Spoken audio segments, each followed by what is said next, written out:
StabtheDragon here for whiskey review number 5. This is 1835 bourbon whiskey. This is a Texas whiskey, Texas bourbon. Now, I did the research for this and actually wrote this up on October 2nd. Today's the 11th. It just takes me too long to get these things out. But this is the date that I chose for this was important because October 2nd is the anniversary of the Battle of Gonzales in the Texas Revolution. Now let's talk about this whiskey a little bit. This bourbon comes from North Texas distillers. For email purposes, that's what I found at the website. It's called NTX Distillers, North Texas Distillers. The bottle, however, says 1835 spirits in Lewisville, Texas.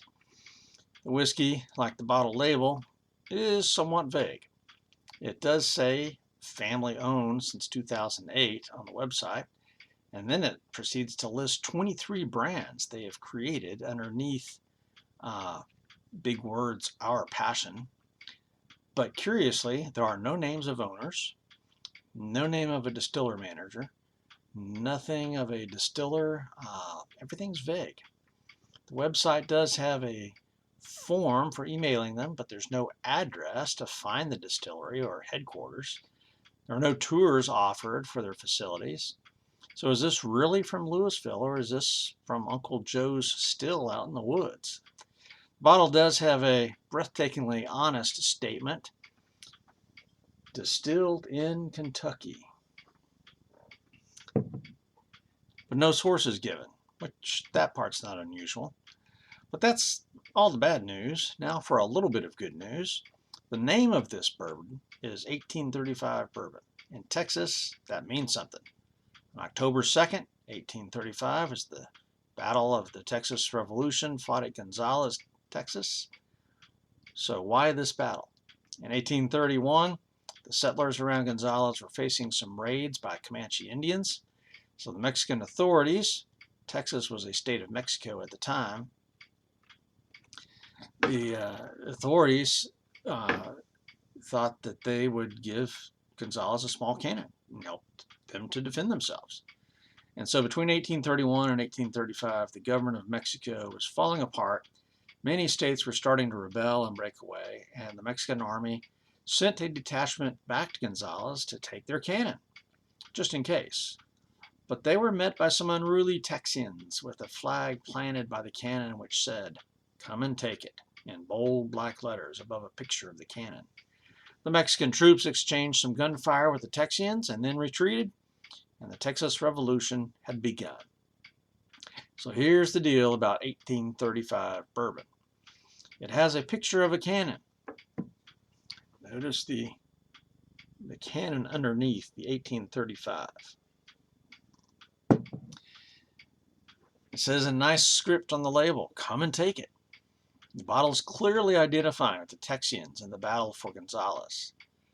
But it's a Kentucky whiskey inside this bottle. Now this strikes me as being disingenuous at best, deceptive most likely. Now, I understand to a small degree the struggles of a craft distillery trying to get started.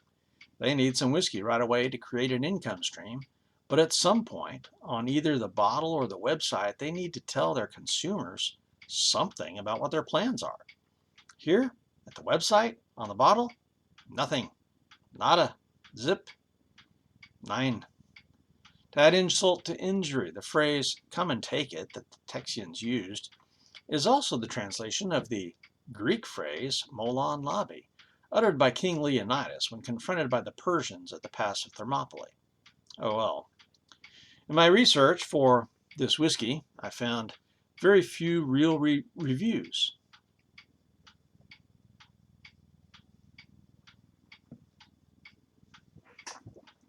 And those uniformly negative. One thing I noticed was that a lot of these reviews were from 2017, 2019. 2 to 4 years ago. This is 2021. And this whiskey is still not distilled in Texas. No improvements seem to have been made. I give this whiskey 1 point for its history, and that 1 point was for the history of Texas that they vainly and lamely tried to associate with. There is pretty much zero transparency here. I did not use the email form provided on the website to contact the distillery. So the second category is marketing or packaging. I've seen no advertisements for this whiskey, but I have seen prominent end cap displays at Specs complete with signs. So clearly this brand has some kind of a relationship with Specs. I didn't talk to anybody at Specs about the whiskey or the distillery. All I have to go on is the bottle and the not so great website. On the label, which is actually fairly nice looking for a label, we have in black script 1835, overlaid on top of an old cannon, minus any wheels. And above this is a gold 5-pointed star with Texas written around the outside of the star. The word Bourbon is underneath the cannon in smaller type, and in yet smaller type below that is whiskey. Underneath that is the script, come and take it. At the bottom of the bottle is the required info, 750 milliliters, 90 proof, 45% alcohol by volume, and in bold letters is the meaningless Texas made. Right there, Texas made. What does that mean for anything? I don't know. Maybe it was bottled here. Maybe that's what they mean. With Blackland Bourbon, which I reviewed a couple of weeks ago, the website tells us about sourcing the whiskey from a distillery in Minnesota and mixing or aging in Fort Worth with their own Triticale whiskey. But with 1835, there's nothing like that. The back of the bottle does say distilled in Kentucky, and on the back label they tell the story of the Battle of Gonzales and how the same spirit of Texan pride and independence continues and blah blah blah. A lot of hoo-ha. And the legal gobbledygook, of course, and a barcode. The bottle itself is clear glass. It's a bit short and stubby. It's round. It does have a real cork attached to a brown plastic lid. So 2 points for being an attractive though meaningless bottle and label. 2 points out of 5. Third category, composition, for 15 point possible. Other than the back side of the label that states it was distilled in Kentucky, there's no clue here. Nothing on the website of what's in this bourbon. What about other reviews? I could find nothing from the handful of reviews I read or watched on YouTube that had any information on this mystery whiskey. The label does say bourbon, so that means it's at least 51% corn, aged in new oak barrels, but it's not straight bourbon, so you don't know how long it's been in there. No age statements included, nothing. So for composition, only 5 out of 15 points. Physical appearance of the whiskey, it's a light to medium amber. In other words, look at that. It looks like whiskey. There you go. So out of physical appearance, I'm going to give it a 3 out of 5. Aroma, nosing, possible 10 points. Now my nose is next to useless, but I think I'm smelling something sweet, maybe a little bit of apples. Certainly nothing unpleasant. So I'll give this whiskey the benefit of the doubt for 6 out of 10 on the nose. Tasting, the all-important tasting, 25 points.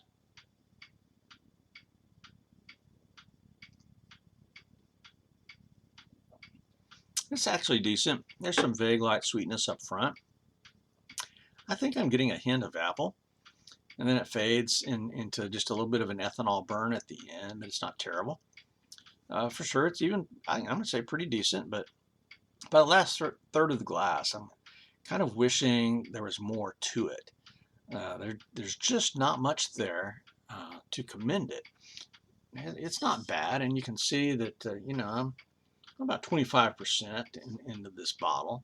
So this is not something that's just going to sit on my shelf and wish I hadn't got it. I mean, it's decent, but there's just not a whole lot there. Okay, so out of 25 possible points for taste, I'm going to give it a 16. Mouthfeel. At 90 proof, this is not thin, it's not light.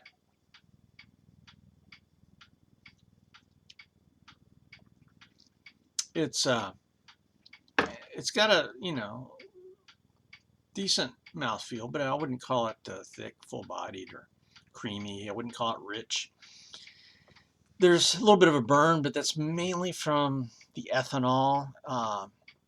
I don't mind a good burn in whiskey. I like stronger proof stuff that does have a good burn. So this doesn't have a really horrible ethanol burn. It's there a little bit.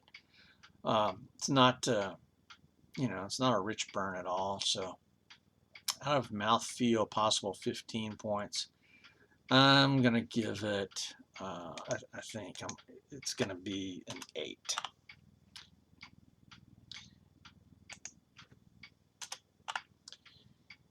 Price, value, and availability. This is possible 10 points. Specs has this bourbon listed for $28.41, $28.41, which is I think what I paid for it earlier in the year. It does not show up at Goody Goodies nor Total Wine. And so I'm pretty sure that my suspicion is correct that this brand has some kind of a special relationship with Specs.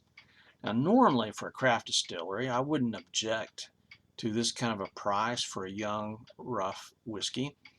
But because of the issues I've stated and the mystery of anything about this whiskey or the distiller, that just kind of wrecks the value of it for me. Plus, its availability is kind of low. It's just at Specs. So all these things kind of knock down some of the points for value. And so out of a possible 10, I'm going to give it just a 4 for value. Now, is this whiskey good neat or mixed? Well, I don't do mixed drinks. Very rarely would I even add an ice cube to something, and it's got to be over 100 proof for me to do that. Ice just kind of ruins whiskey for me. So I don't really do anything, fancy with drinks. I just drink straight. But this whiskey, it might need some help. I don't know. If you've got this, you might want to do something like a cocktail with this, because it's not, again, it's not bad.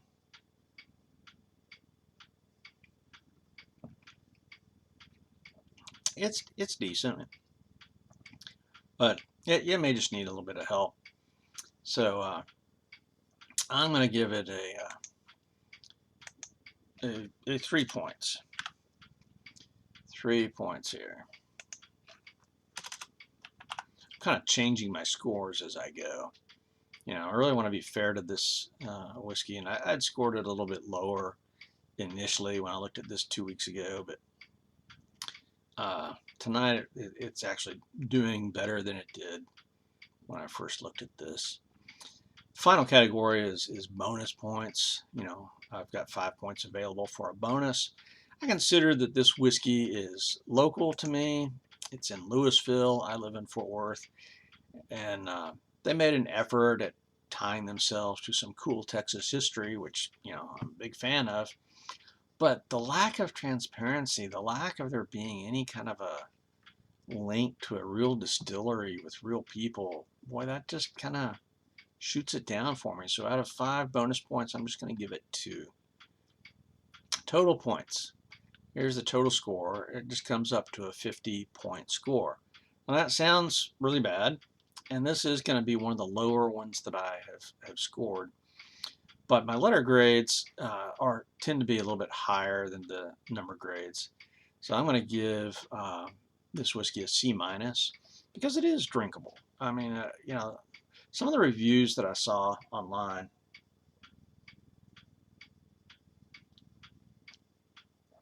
really said this was terrible, and it's not terrible. I really think some of the reviewers, if you get your palate used to high proof, high quality, big name stuff, if you get used to that, and that's fine, but that does kind of rob you of an opportunity to be more fair and more objective for some of these smaller craft distilleries or smaller label stuff like this. And so I'm going to say a C- is okay.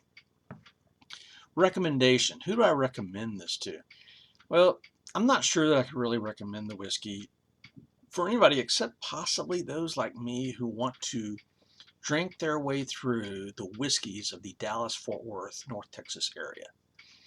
That's what I'm doing. If you've noticed, I've done TX Bourbon, I've done TX Blended, I've done Blackland Bourbon.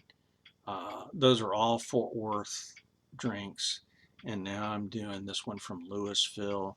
So that's what I'm doing. So if you're interested in sampling the bourbons and whiskeys of North Texas, then yeah, I would recommend this one to you.